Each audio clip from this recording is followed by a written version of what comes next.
C-Red Nation, what is good? Gotta talk about Alex Caruso and why he absolutely is first team all defense. When will the Reindorf stop?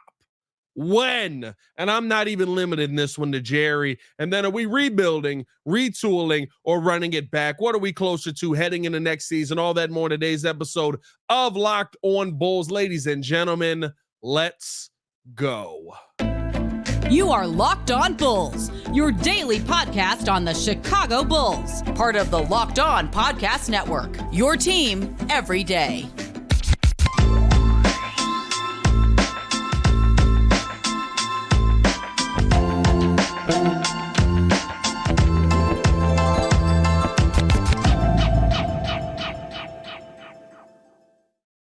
Thank you for tuning in to Locked On Bulls, member of the Locked On Podcast Network, where it's your team every day. I am your host, Pat the Designer, and today's episode is brought to you by Gametime. Download the Gametime app and create an account and use the code LOCKEDONNBA for $20 off your first purchase.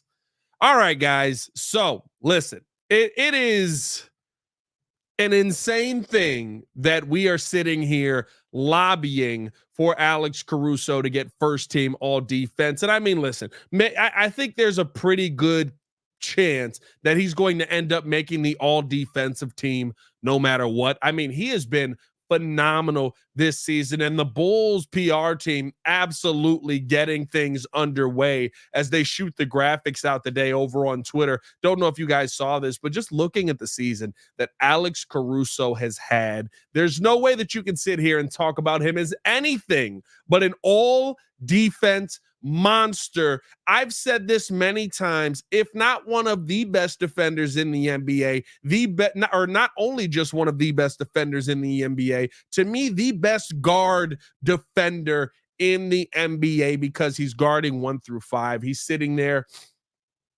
playing a style of defense that is from a forgotten NBA at this point. I mean, if we're being 100% honest on how Alex Caruso is going out there and making his game felt, we don't see this kind of game from many people anymore. Alex Caruso right now has 110 steals. That is 5th in the NBA overall. 68 blocks. That is 3rd among NBA guards. He's one of 2 players with at least 110 steals and 60 blocks. The other one is Shai Gilgeous-Alexander, who many people are saying could be up for an MVP, and he's the first player in Bulls history with at least 110 steals and 65 blocks in one season since Ben Wallace did it back in 2006-2007 season. When you talk about where he's at among league leaders, 1.6 steals per game, tied for 4th in the NBA, 1 block per game, 3rd amongst guards, 3.5 deflections a game. That's 1st in the NBA among all players. 246 total deflections. That's 2nd in the NBA.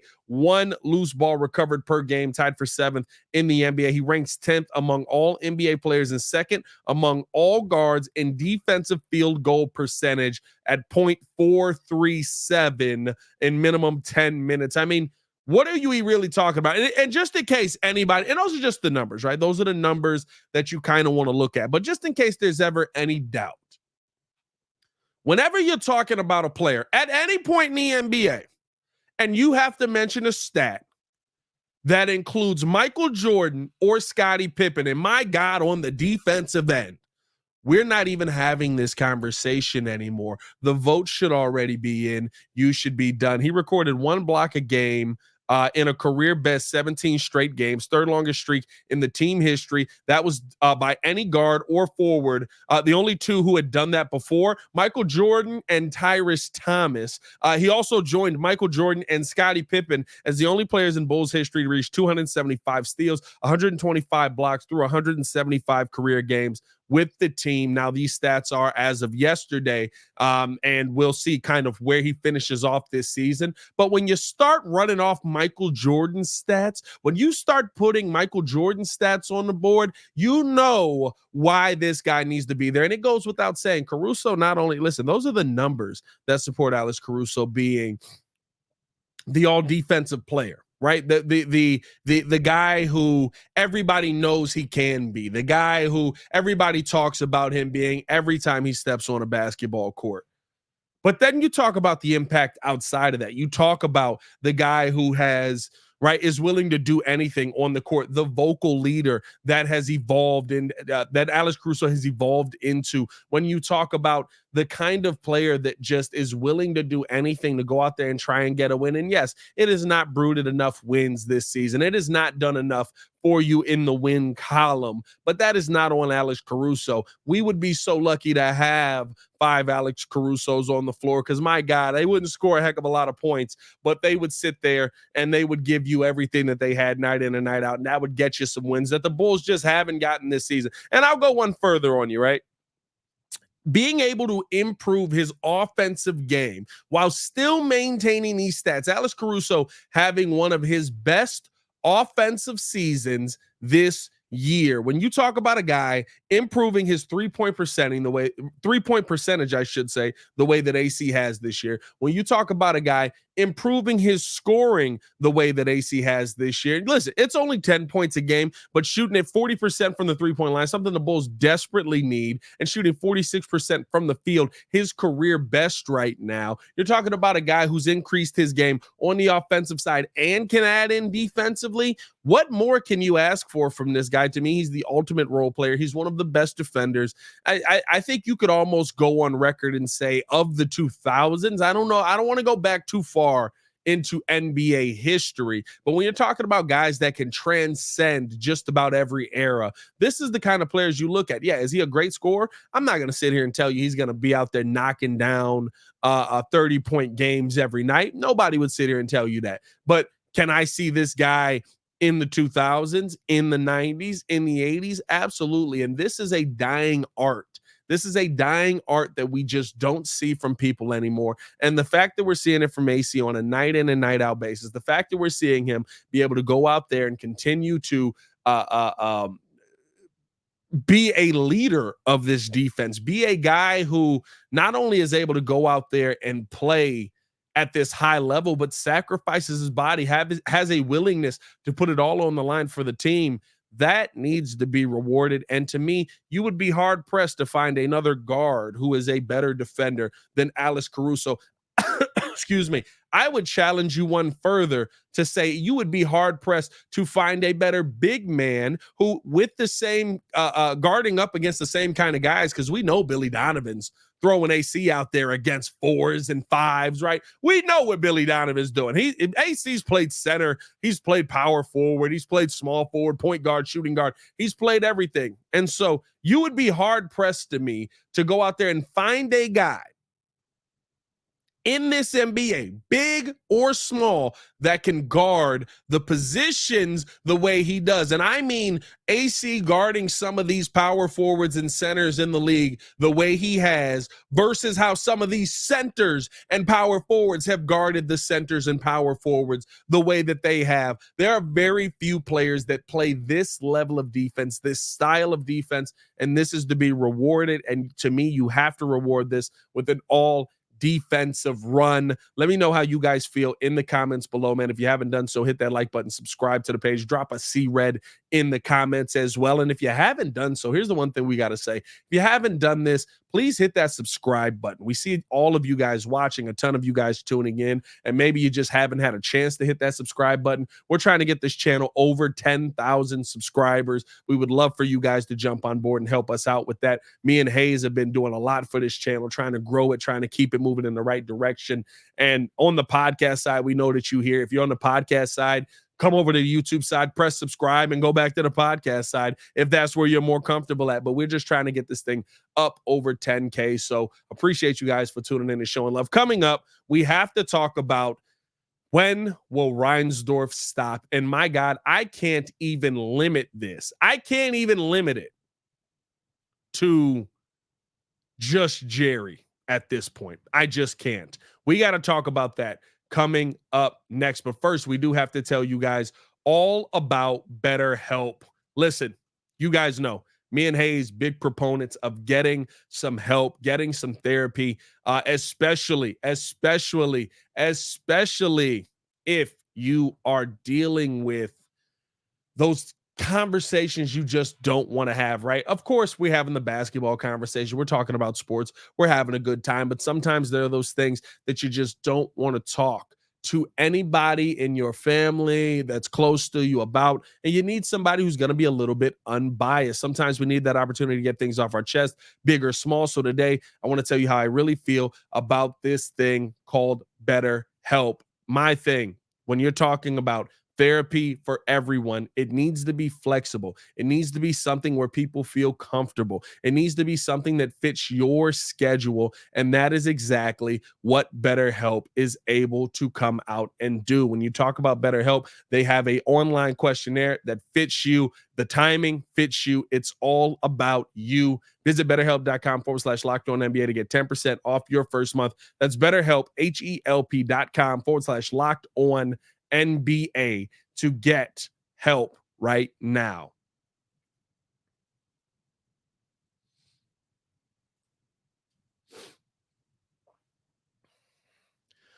All right, ladies and gentlemen, welcome back to another edition of Locked On Bulls. We appreciate you guys for tuning in and showing love. Like I said, if you haven't done so, hit that like button, subscribe to the page, leave the 5-star review over on the podcast side. Y'all know what to do. All right. I love the episodes when it's just me at times because I get to get things off my chest. And opening week of baseball is here.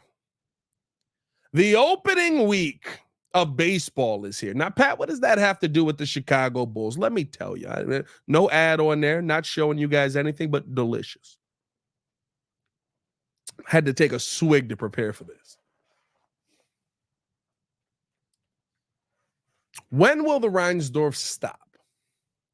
When will you stop with the money grab? When will you stop trying to put teams out there that aren't going to be competitive? When will you stop the utilization of the fans? And I know some people are going to sit here and say, they'll stop when you stop going to the games. They don't. We've stopped. White Sox Stadium is empty. Or whatever it is now. The rate, friggin', who knows? I mean, like, they've changed names 17 times in my life. Bulls fans stopped going, and all of a sudden, that's what stopped. No, that didn't stop anything. John Paxson finally said, I'm done. That's what stopped. John Paxson said, I'm done. I'm done with the criticism. I'm done with the trying. I'm done with the failing. I'm done. I tried. I had some good runs, had some solid years, built a couple of good teams. I'm done. When are the Reinsdorfs going to stop allowing mediocrity to be okay? Well, it's a long-term rebuild here. I'm fine with a long-term rebuild. I'm fine with you taking your time to try and plot something out. What I'm not fine with is leaving people in place who continually put teams on the floor that are hindering their own success, who continually put leadership in positions that continue to hinder the success of that team, that continue to put young players in positions to not be successful. The reason I brought up the White Sox, and it's not just because the Sox are owned by Jerry Reinsdorf, the Bulls are owned by Jerry Reinsdorf. There's a reasoning behind this. The reason I bring up the Sox is because I'm about to watch another generation of young players end up getting traded away because they didn't fit the time frame anymore, because we sucked so bad and put such garbage ahead of them that they were not able to develop at a rate quick enough for us to say, now we can build around them. The White Sox are going to end up doing what they've done with all of their players, and I see that coming for the Bulls potentially in a couple of years as well. What do you mean, Pat? The Sox end up Tim Anderson doesn't end up working out. All of a sudden, Tim Anderson can't play baseball anymore. Don't know what happened there. Maybe some personal things. Maybe it's some other things. Eloy Jimenez can't seem to find a way to stay on the field. Nobody's trying to help this guy stay healthy. Nobody's training this guy. What do we got? Jeff Tanaka on the bench over there again? What's going on with that? Luis Roberts. He's a really good player. He's going to want to just stick around forever and deal with it. Dylan Cease, we trade him away. Garrett Crochet becomes the next Dylan Cease, who had become the next Chris Sale. All three of these guys, which you traded away to go out and get young guys who then end up coming up in the majors and being good players. I say all that to say, I see this being the potential for the Chicago Bulls team, because now we see Kobe White starting to take strides. Wait a minute, might have something here. This young guy might be able to play. Is there something on the table? Now we see, oh my goodness, Ayo Dosunmu, is he balling out right now? Is he playing some good basketball? I love seeing Ayo play good basketball. Is this something that can keep up? I don't know, but it's certainly moving in the right direction. Oh, we got a couple of young guys off of the bench, but are we going to utilize those guys? We'll see. Alex Caruso should be an all-defensive team. Got here when he was 28 years old, 29 years old. You're now talking about a almost 31-year-old man who is about to be out of the league. And I'm not going to say that. I'm not going to say out of the league. I went too far. I'm a little upset. I went too far on that. Who is on the wrong side of 30, shall we say. And the best thing that you can do is sit there and go, hey, but he keeps us competitive. You're the same on both sides. And the way that I've seen you get rid of Dylan Cease, Chris Sale, Tim Anderson, how it's going to end up happening with Lou Bob, Luis Roberts, how it's going to end up happening with how it ended up happening with Dylan Cease, how it's going to end up happening with Garrett Crochet now that he's sure we're going to have a hot couple of years for sure. Have fun. Crochet goes out there and wins games. But every time you get one of these young people that start to develop, you move on from them. Bobby Portis started to develop. What do? Got to trade him now. Value's high. Got to make that move. Let's get rid of him. Got rid of him. Now he's a pivotal piece in the NBA for the last 6 years. Not on your team. Daniel Gafford, saw something in him, but we can find that again. Okay, we can find that again. Okay, let's go find that again. We'll figure it out. Haven't figured out the big man position since. But Daniel Gafford, he's working because he's with Luka, and that's why that works. And that's that dynamic. Oh, so we're not supposed to go find the Lukas. We shouldn't figure out how to scout for the Lukas. We shouldn't figure out how to lose for the loot. Like what shouldn't we do? Why can't we figure this out? And you're starting the same cycles over and over and over again. You are on a carousel of hell and you have no idea how to jump off. You are on the same cycle you have been on for 20 years. You got hot with D Rose. D Rose ends up getting injured. Dang, that sucks. We remember the Butler years finally, but let's be real. The Jimmy Butler led teams did not get the job done and were nowhere near getting the job done. Now, would I have kept Jimmy? 100%. 100%. You figure out how to build around a shooting guard that can go both ways. No diddy. But we can't do that. We don't know how to build around that guy. We got to get rid of that guy. He's got to go. How do we build around that? Nah, I can't build around that. I can't build around that. You're starting the cycle again. I'm glad that Kobe's playing better. I'm glad that Ayo's playing better. Heck, I'll do you one better. I hope that P. Will figures it out, and all of a sudden you're talking about P. Will being one of those young pieces to take a step in year 4 as well. But what are we really doing? What are we building? What are we building around? What are we setting ourselves up for, except to in a year when we're coming up, right? Here's the thing, 3-year deal. First year of the 3-year deal for Ayo and Kobe.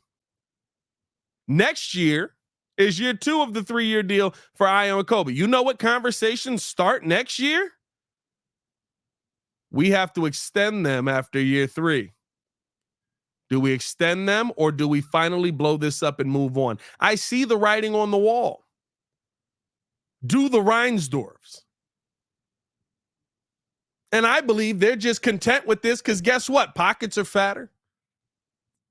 Everybody always says hit them in the pockets. He's not worried about the pockets at this point. He's not struggling for the pockets at this point. If he was worried about the pockets, the White Sox would have picked up shop and moved their trash butts to Nashville years ago. Bye. Miss you. Have fun. I'll be rooting for the Brewers. It's a joke. It's an absolute joke. And the joke continues until somebody's willing to get off. Thank God, at least with the Chicago Bears, Ryan Poles was willing to say, somebody shoot the horses on the carousel so that we can get off of this dumb ride.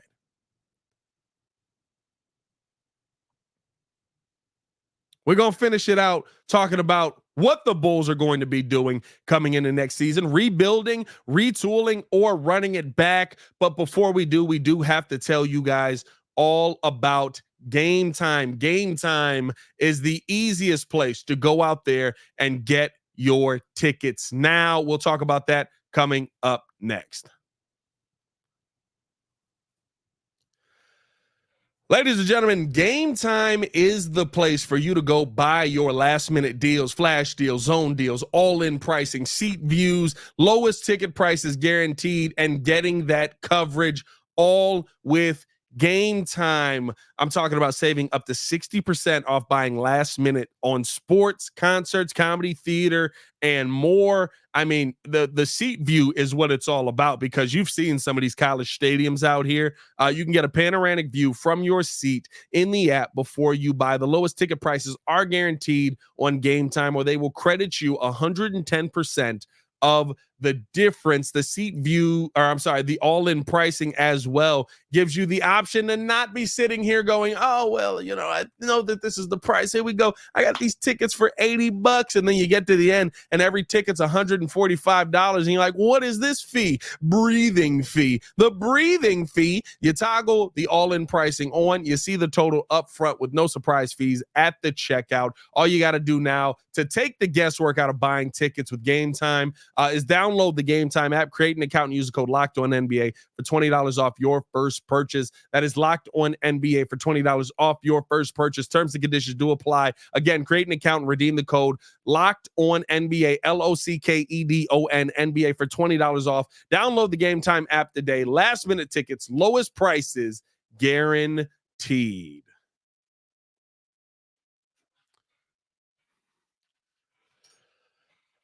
Thank you for tuning in to another edition of Locked On Bulls. Again, hit that like button, subscribe to the page if you have not done so. Trying to get this channel up over 10,000 and drop a C-Red in the comments. Let me know your thoughts on the two topics as well. Should Alex Caruso be all first team defensive?